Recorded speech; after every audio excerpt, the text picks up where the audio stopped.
Bihar assembly इंतखाबात और दिगर रियासतों की असेंबली ज़िमनी इंतखाबात में हुई शिकस्त पर कांग्रेस में ज़बानी जंग छिड़ी हुई है। कपिल सिब्बल के बयान पर अधीर रंजन चौधरी ने इन्हें आईना दिखाने की कोशिश की। अधीर रंजन ने कहा कि बिना कुछ किए कुछ कहना मुहासबा नहीं है। ख्याल है कि एक इंटरव्यू में कपिल सिब्बल ने कहा था कि न सिर्फ बिहार बल्कि मुल्क में जहां भी हाल ही में ज़िमनी इंतखाबात हुए वहां के अवाम कांग्रेस को मुअस्सिर मुतबादिल के तौर पर नहीं देखती। कपिल सिब्बल के मुताबिक पार्टी को मुश्किलात का सामना है और इसके हल भी उसे ही तलाश करना है। रंजिता झा हमारे साथ हमारी नुमाइंदा जुड़ रही हैं दिल्ली से इस खबर पर मजीद बातचीत के लिए। रंजिता, लगातार कांग्रेस अपनी अंदरूनी कलह से नहीं निकल पा रही है। रंजिता, आप मुझे सुन पा रही हैं? जी सवाल दोहराइए।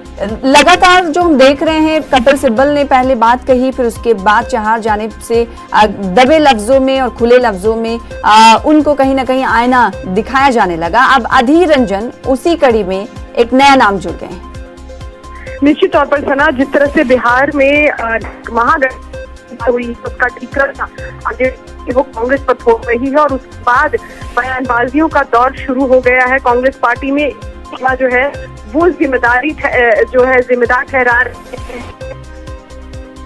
रंजिता, आपकी आवाज हम तक नहीं पहुंच पा रही, एक बार फिर से हम आपको जोड़ने की कोशिश करेंगे। फिलहाल आपको बता दें कि लगातार कांग्रेस पार्टी के अंदर ही अंदरूनी रस्साकशी जारी है और इस रस्साकशी पर बीजेपी चुटकी भी ले रही है, तंज भी कर रही है। कपिल सिब्बल ने गुज़िश्ता दिनों कहा था कि पार्टी ने जो हार का मुंह देखा है वो कहीं ना कहीं पार्टी के अंदर मुहासबे की जरूरत है, यानी पार्टी को अपना मुहासबा करना होगा। साथ ही साथ उन्होंने कहा ना सिर्फ बिहार असेंबली इंतखाबात बल्कि कई रियासतों में जो बाईपोल इलेक्शन हुए हैं उसमें पार्टी की हार बड़े सवाल खड़े करती है। साथ ही कपिल सिब्बल ने ये कहा कि कांग्रेस पार्टी आवाम को ऑप्शन नहीं दे पाई, यानी मुतबादिल नहीं दे पाई कि आवाम उनकी पार्टी पर भरोसा कर पाए। अब अधीर रंजन चौधरी का नया नाम जुड़ चुका है इस पूरे बयान में।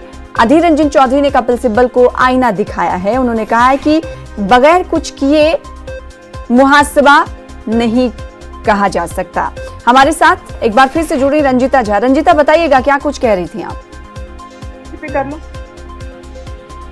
रंजिता, तकनीकी खराबी के चलते रंजिता हमारी आवाज नहीं सुन पा रही हैं, उनकी आवाज हम तक नहीं आ पा रही है। तो हम देख रहे हैं लगातार और इस अंदरूनी रस्साकशी को दूर करने के लिए लगातार सवाल उठ रहे थे कि पार्टी की आला क़यादत आखिर क्यों जिम्मेदारी नहीं संभाल रही है या जिम्मेदारी नहीं ले रही है।